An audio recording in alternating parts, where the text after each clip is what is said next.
Nagbabala po ang impeachment court na posibleng isyuhan ng show cause order ang mga bangko na hindi po susunod sa sabina kaugnay nga po sa bank records ni na Vice President Sara Duterte at ng asawa nitong si Attorney Man Scarpio. Matatanda ang inaprubahan ng impeachment court ang hiling ng prosecution na maipasabina ang tax at bank records ng mag-asawa para maggamit na ebidensya sa paglilitis.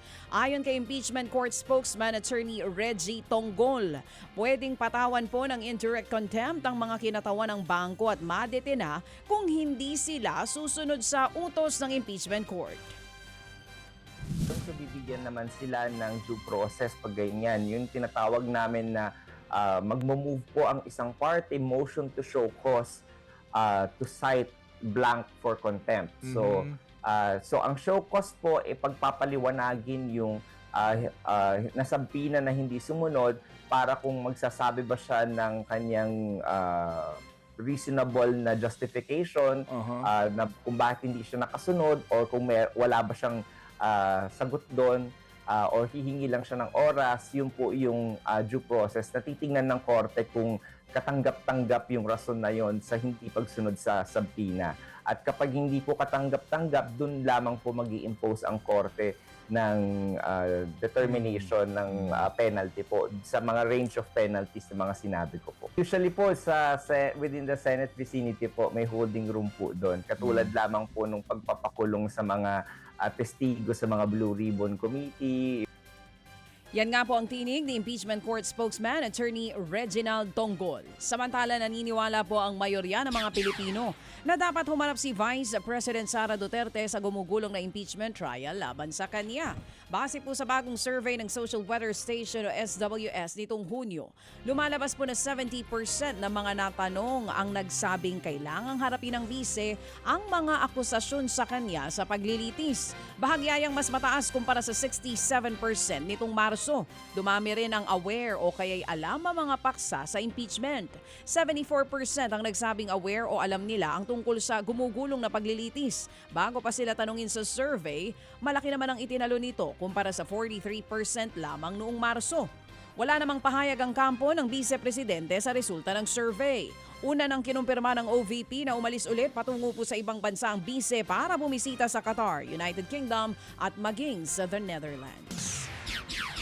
Kinontra naman po ng majority bloc sa Senado ang hiling ni Vice President Sara Duterte na sagutin ng Senado ang catering o kaya'y pakain sa kanyang mga abogado sa impeachment trial. Bukod dito, hiniling pa ng bise na eksklusibong ihain sa holding room ng defense team ang mga pagkain na tanging caterer lamang ng OVP ang kunin para po sa paghahanda.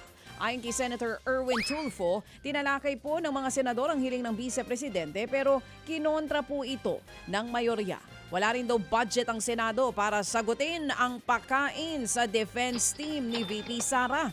Una nang iginit ng Vice na para sa kaligtasan at kapakanan ng kanyang defense team at staff ang hinihingi niyang pa-catering pero tumanggi ang depensa na magkomento sa issue dahil OVP raw ang may inisyatibo dito. Sa iba namang balita, aminado po ang Department of Migrant Workers sa DMW na kailangan munang ilikas sa mga Pilipinong tripulante sa Black Sea. Kasunod po yan ang kaliwat kanang pag-atake sa mga barko doon. Ayon sa DMW, nasa 151 ang mga Pinoy seafarer ang kinakailangang mapauwi sa bansa. Pansamantala po yan habang hindi humuhupa ang tensyon sa rehiyon, bunsod ng bakbakan ng Ukraine at ng Russia. Tiniyak po ni DMW Secretary Hans Leo Kakdak na may matatanggap na ayuda ang mga pauuwiing Pinoy. Hindi na tayo nagdedeklara ng ban kundi ang sinasabi natin kailangan pauwiin na kasi itong 150 na ito are on ships that were attacked. So may strong yung mga tao, yung mga tripulante at nararapat lang na makauwi muna sila for treatment and be with their families matapos ng atake. Pansamantala lang naman po ito. Yan nga po ang tinig ni DMW Secretary Hans Leo Kakdak. Samantala, ipinagdiwang naman po kahapon, ayan na nga, ang Nangalagang Kapatid Foundation ang kanilang ika-15 taon na anibersaryo. Present po sa selebrasyon ang mga bossing natin sa TV5 at Media Quest. Kabilang po sina TV5 President at CEO Guido Zabaliero at Media Quest President Ricky Vargas. Dumalo rin po kami ng aking partner na si Manong Ted Filon para makiisa sa pagbibigay ng donasyon para po sa tulong ngayon tungo sa pagbangon project ng Alagang Kapatid Foundation na katuwang din po ang MVP Group of Companies. Suma total, naku po, aabot sa 100,000 benepisyaryo ang natulungan ng Alagang Kapatid Foundation taon-taon. Maraming salamat po and happy 15th anniversary po sa lahat ng bumubuo ng Alagang Kapatid Foundation. Ma'am Menchie Silvestre at sa lahat po ng mga nagtutulong-tulong ng mga staff ninyo. Thank you po mga kapatid. Mga kapatid, patuloy po kayong tumutok sa 105.9 True FM para sa totoong balita, impormasyon, music and entertainment. Mag-subscribe sa aming YouTube channel at podcast at sundan nyo kami sa Facebook, Instagram, X at TikTok sa True Network PH. Bisitahin din po ang aming official website, truefm.ph. At panoorin din kami sa True TV Signal, Channel 19. Kami po ang 105.9 True FM. Laging true sa'yo, kapatid.